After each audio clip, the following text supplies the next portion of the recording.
Hello students, welcome back to my YouTube channel. In the last video, we have completed our question number 1 to 8 of exercise 9.1. In this video, we will solve further questions. Now, exercise 9.1, question number 9 is, the angle of elevation of the top of a building from the foot of the tower is 30 degree and the angle of elevation of the top of the tower from the foot of the building is 60 degree. उन्होंने क्या कहा है हमें question में कि एक building है और एक टॉवर है. लेट्स से ये हमारा टॉवर हो गया और ये हो गई हमारी आगे बिल्डिंग.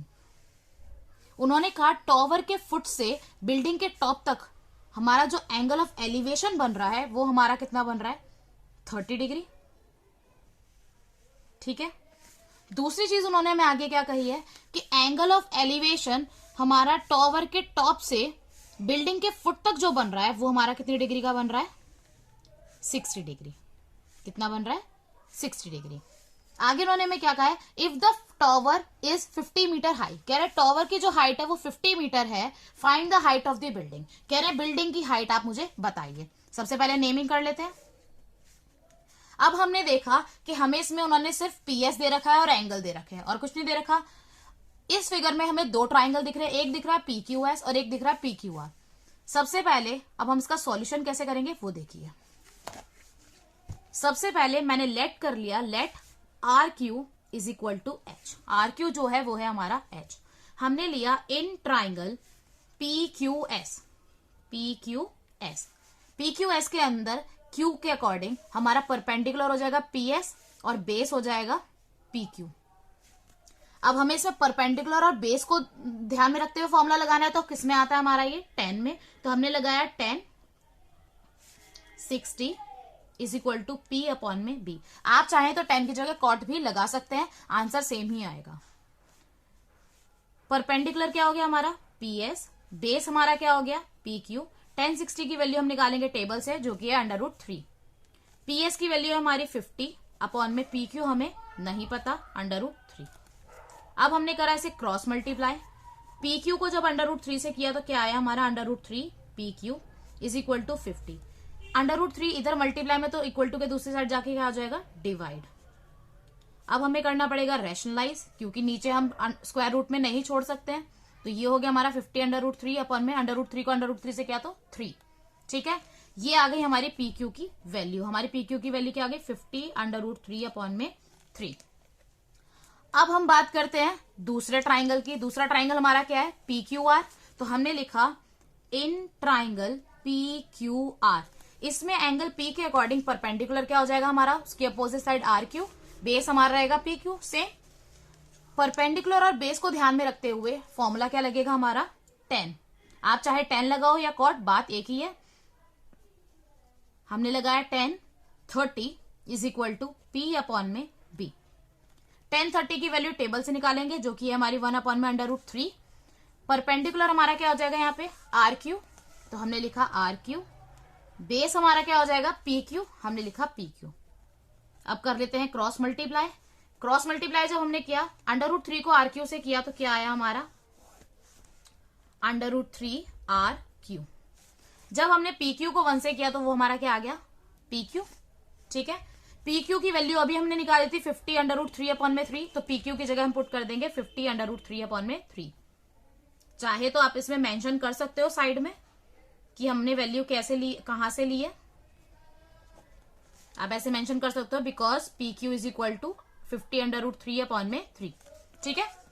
अब ये यहां मल्टीप्लाई में है तो दूसरी साइड जाके क्या होगा डिवाइड. तो मैंने लिखा 50 √3 अपॉन में 3 डिवाइड बाय √3. √3 के नीचे कुछ नहीं है तो 1 माना जाएगा. अब 50 √3 अपॉन में 3 डिवाइड को चेंज करेंगे मल्टीप्लाई में और आगे का नंबर रेसिप्रोकल. √3 से √3 कट गया. बचा क्या हमारे पास 50 अपॉन में 3.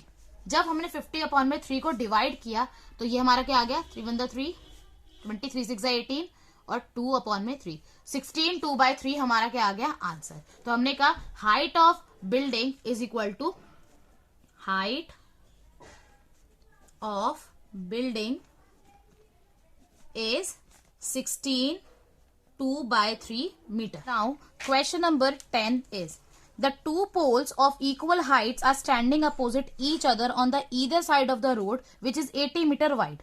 From a point between them on the road, the angle of elevation of the top of the pole are 60 degree and 30 degree respectively. Find the height of the poles and the distances of the point from the poles. उन्होंने question 10 में हमें क्या कहा है?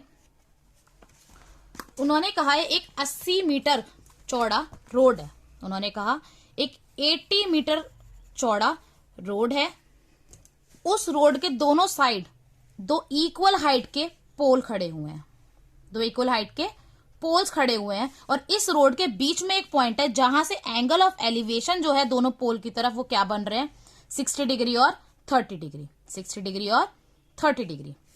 आगे उन्होंने हमें क्या कहा है कि ये बताओ इन पोल्स की हाइट क्या है और इस पॉइंट से इन पोल्स का डिस्टेंस क्या है. तो हमने इसको पहले नेमिंग कर ली, P Q R S T. ठीक है, अब हम इसे कैसे करेंगे वो देखिए. सबसे पहले हमने लेट किया, लेट PT इक्वल है RS के इक्वल है H, क्योंकि उन्होंने क्वेश्चन में कहा है कि दोनों पोल इक्वल हैं, तो हमने कहा PT इक्वल है RS के जो कि H मीटर के इक्वल है. ठीक है, आगे हमने क्या लेट करा? लेट करा PQ is equal to X है. PQ जो है वो हमारा X है. ये वाला पोर्शन जो है ये हमने X लेट कर लिया बेटा. अब देखो, जब PQ हमारा X है और ये जो पूरा है वो 80 मीटर का है, तो QR हमारा कितना हो जाएगा? इस 80 में से अगर मैं X को माइनस कर दूं तो ये वाला पोर्शन आ जाएगा. तो मैंने कहा QR is equal to 80 minus X हो गया.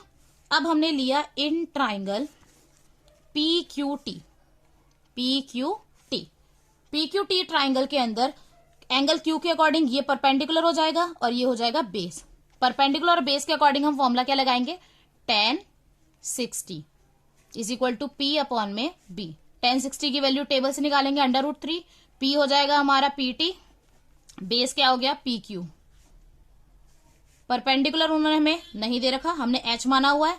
PQ हमने क्या माना था? X is equal to √3. अब हमने करा इसको क्रॉस मल्टीप्लाई, तो H इक्वल हो गया √3 X के. ये हो गई हमारी इक्वेशन 1. अब हमने लिया इन ट्राइंगल SQR. SQR की बात करते हैं. SQR के अंदर हमने कहा अगेन Q के अकॉर्डिंग परपेंडिकुलर है RS और बेस क्या हो जाएगा? QR. ये हो जाएगा बेस और ये हो गया हमारा परपेंडिकुलर. अगेन परपेंडिकुलर और बेस के अकॉर्डिंग फॉर्मूला क्या लगाया? tan. इस बार एंगल क्या हो गया? 30 degree is equal to P upon में B. tan 30 की वैल्यू टेबल से निकालेंगे, 1 अपॉन में √3. परपेंडिकुलर क्या हो गया? RS और बेस क्या हो गया हमारा? QR. RS हमने H माना हुआ है, QR हमारा क्या आ गया था? 80 minus X is equal to 1 upon में √3. अब हमने करा क्रॉस मल्टीप्लाई. क्रॉस मल्टीप्लाई किया तो क्या हुआ? 80 माइनस एक्स को 1 से इंटू करा तो कितना आ गया? 80 माइनस एक्स. H को √3 से किया तो कितना हो गया? √3H. अभी हमने H की वैल्यू क्या निकाली थी? √3X निकाली थी, तो H की जगह हम क्या पुट कर देंगे? √3X. अब हमने करा इसको सॉल्व. आगे कैसे सॉल्व करा? 80 minus x is equal to √3 को √3 से किया तो 3H, सॉरी 3X. अब ये हाँ X माइनस में तो दूसरी साइड जाके क्या होगा बेटा? प्लस. तो हमने करा 3X प्लस X. 3X में X प्लस किया तो हो गया 4X इक्वल टू 80. 4 यहां मल्टीप्लाई में तो दूसरी साइड जाके क्या होगा? डिवाइड. तो X is equal to 80 upon में 4. डिवाइड किया तो कितना आया? 20. तो X की वैल्यू हमारी कितने आ गई? 20 मीटर. तो हमारा डिस्टेंस जो है P पॉइंट का Q से वो कितना हो गया? 20 मीटर. इसकी मदद से अब X की मदद से हम H निकाल लेंगे. H हमारा कितना दे रखा था? √3X दे रखा था, तो हमने करा √3 इंटू X की वैल्यू है 20, तो H हमारा क्या आ गया? 20 √3 मीटर. अब हम निकाल लेंगे QR. QR कैसे निकालेंगे? QR किसके इक्वल था? 80 माइनस एक्स के. तो हमने करा 80 माइनस एक्स की वैल्यू कितनी थी? 20, तो माइनस किया तो कितना आ गया? 60 मीटर. अब QR की वैल्यू आ गई हमारी 60 मीटर. इस तरीके से हमारी सारी चीज निकल गई. अब हम क्या लिखेंगे? सो height of pole is 20 √3 meter and distance of pole from point Q are 20 meter and 60 meter. Now question number 11. A TV tower stands vertically on a bank of a canal from a point on the other bank directly opposite the tower. The angle of elevation of the top of the tower is 60 degree. मतलब उन्होंने कहा है कि canal के किनारे पर एक tower खड़ा हुआ है, उसी किनाल के दूसरे किनारे से उस टावर के टॉप तक जो एंगल ऑफ एलिवेशन बन रहा है वो बन रहा है 60 डिग्री. आगे उन्होंने क्या कहा है, from the another point 20 metre away from this point on the line joining this point to the foot of the tower the angle of elevation of the top of the tower is 30 degree.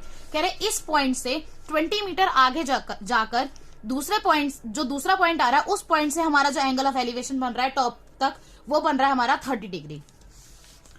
Find the height of the tower and the width of the canal. अब उन्होंने कहा है कि tower की height निकालो और width निकालो। अब हम कैसे निकालेंगे वो देखिए। यहाँ पे हमें दो ट्राइंगल दिख रहा है, एक दिख रहा है एबीसी और एक दिख रहा है एबीडी। ठीक है, उन्होंने हमें डीसी दे रखा है और उन्होंने कहा है एबी निकालो और सीबी निकालो। ठीक है, लेट कर लिया हमने, let AB is equal to H. AB को हमने एच मान लिया, बीसी हमने मान लिया एक्स। अब हमने लिया इन ट्राइंगल एबीसी। एबीसी की बात करते हैं, परपेंडिकुलर और बेस की बात कर रहे हैं तो फॉर्मूला लगेगा tan 60। tan 60 is equal to P upon में B, √3 is equal to A B. Perpendicular क्या हो गया ए बी, अपॉन में बेस क्या हो गया बीसी। ए बी को माना था एच तो एच लिख लिया, बीसी को हमने माना था एक्स तो एक्स लिख लिया। √3 is equal to H upon में एक्स हो गया। अब करा हमने इसको क्रॉस मल्टीप्लाई करा तो एच इज इक्वल टू हो गया √3 एक्स इज इक्वल, ये हो गई हमारी इक्वेशन 1 इन ट्राइंगल एबीडी। अब हमने लिया ट्राइंगल एबीडी, अगेन फॉर्मूला क्या लगेगा tan, बिकॉज परपेंडिकुलर बेस की बात करें तो tan 30 is equal to P upon में बी। परपेंडिकुलर हो गया हमारा ए बी और बेस क्या हो गया इस बार डीबी, पूरा डीबी हो गया बेस हमारा। tan 30 की वैल्यू हमने टेबल से निकाली, दैट इज 1 अपॉन में √3। ए बी हमने एच लेट किया था तो एच लिख लिया, अपॉन में डीबी की बात करें बेटा तो इस बार डीबी क्या होगा हमारा, डीसी और सीबी को जब प्लस करेंगे तब डीबी आएगा, मतलब 20 प्लस एक्स, तो हमने करा 20 प्लस एक्स। अगेन हमने क्रॉस मल्टीप्लाई करा, 20 प्लस एक्स को जब हमने 1 से इंटू करा तो क्या आ गया 20 प्लस एक्स। √3 को एच से इंटू करा तो क्या आ गया √3 एच।